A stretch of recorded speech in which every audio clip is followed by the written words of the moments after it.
दोस्तों welcome new study जी के YouTube channel में।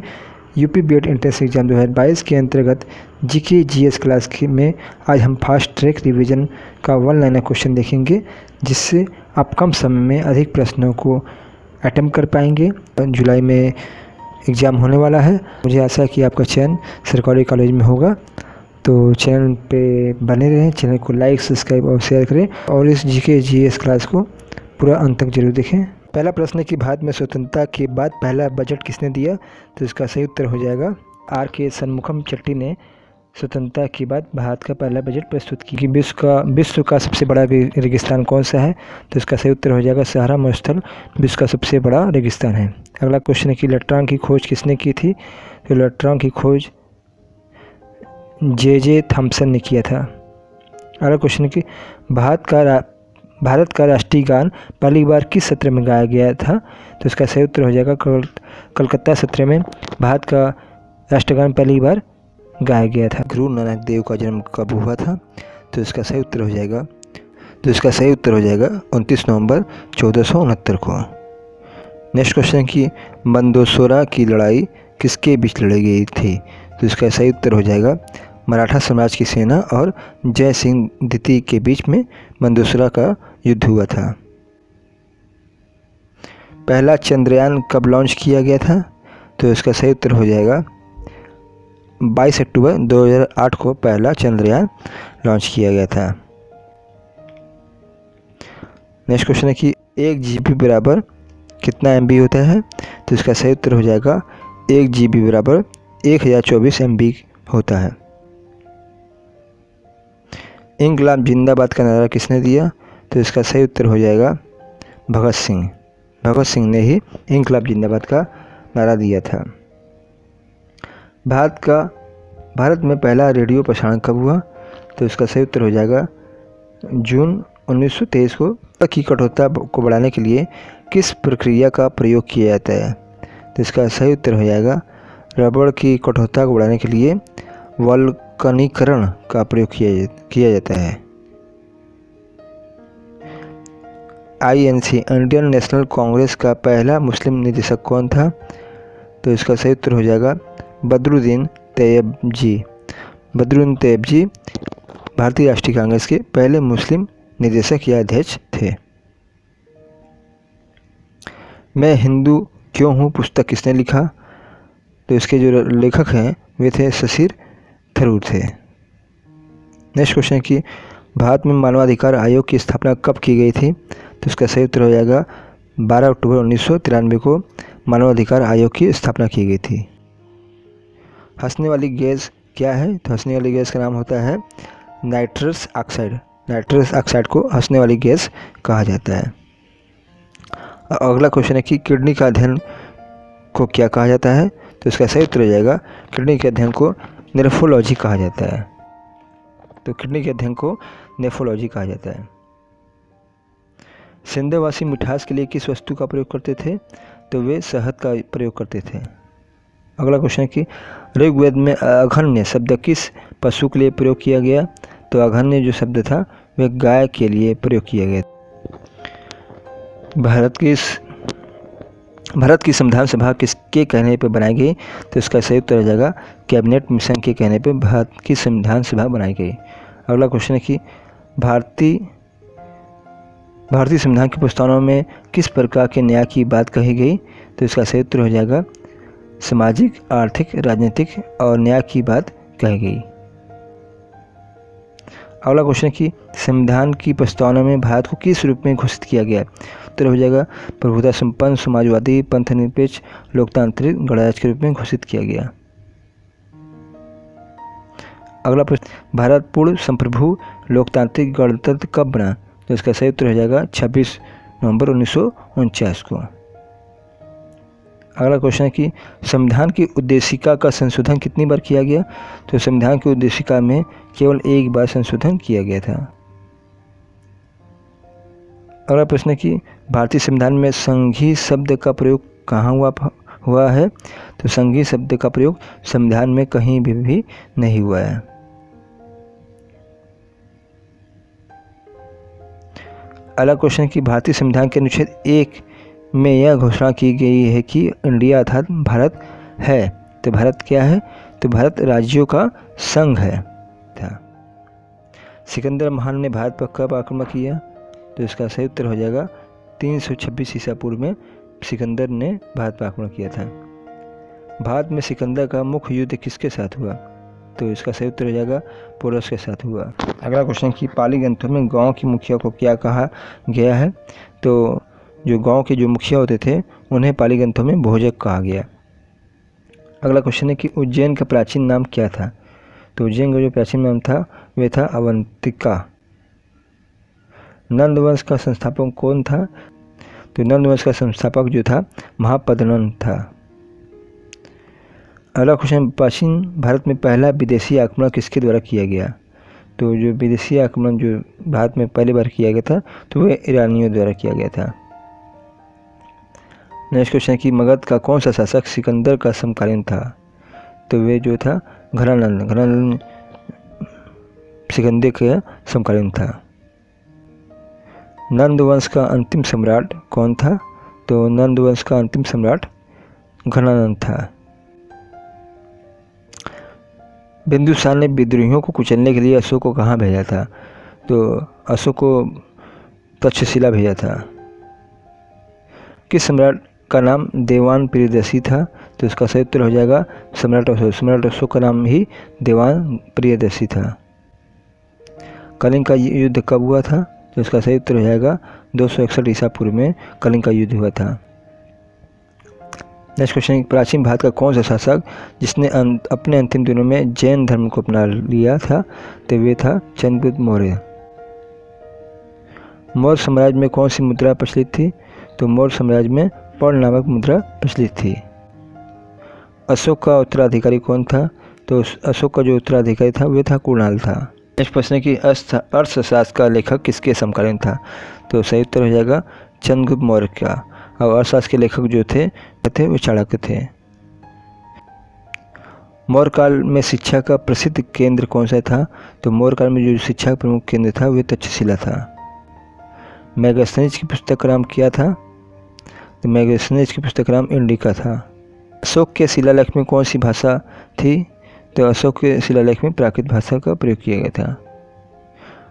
हड़प्पा वासियों की सामाजिक व्यवस्था का मुख्य आधार क्या था? तो उनकी सामाजिक व्यवस्था का मुख्य आधार परिवार ही था। अगला क्वेश्चन है कि हड़प्पा वासियों का समाज कैसा था? तो जो उनका समाज था मात्र सत्यात्मक था। आग से पकी हुई मिट्टी का हड़प्पा वासी क्या कहते थे? तो आग से पकी हुई मिट्टी को हड़प्पा वासी टेराकोटा कहते थे। अगला प्रश्न है कि बिल्ली को पीछा करते हुए कुत्ते की पंजे के निशान कहाँ मिले? तो ये जो निशान मिले थे वे मिले थे सिंधुकालीन स्थल चन्न हुदड़ों से मिला था। किस खेल का प्रचलन हड़प्पा के समय हुआ था? तो इसका सही उत्तर हो जाएगा शतरंज। नेक्स्ट क्वेश्चन है कि हड़प्पा वासी किसी अपना पवित्र पक्षी मानते थे? तो वे था पक्षी पाक्ता पक्षी को ही वे हड़प्पा वासी पवित्र पक्षी मानते थे। कि स्वास्थ्य किसकी देन है? तो जो स्वास्थ्य है वो हड़प्पा सभ्यता की देन है। कपास की उपज की पहली जानकारी कहाँ से मिली? तो कपास की उपज की सबसे पहली जानकारी हड़प्पा से मिली। नेक्स्ट क्वेश्चन कि कपास को यूनानी क्या कहते थे? तो जो कपास को यूनानी सिंडॉन कर। खेत की जुताई के लिए किसका प्रयोग किया जाता था? तो जो खेत की जुताई के लिए जो प्रयोग किया जाता था वो हल का प्रयोग किया जाता था हड़प्पा कालीन समय में। हड़प्पा के लोगों ने नगरों और घरों के विन्यास के लिए किस पद्धति को अपनाया? तो उन्होंने ग्रिड पद्धति का प्रयोग किया था। अगला प्रश्न है कि हड़प्पा सभ्यता में शहरीकरण की प्रमुख विशेषता क्या थी? तो जो प्रमुख विशेषता थी वे निकास प्रणाली थी। अगला प्रश्न है कि हड़प्पा में लिपि और धर्म की जानकारी कहाँ से मिलती है? तो इसकी जानकारी हमको सैंधवकालीन मोहरों से प्राप्त होती है।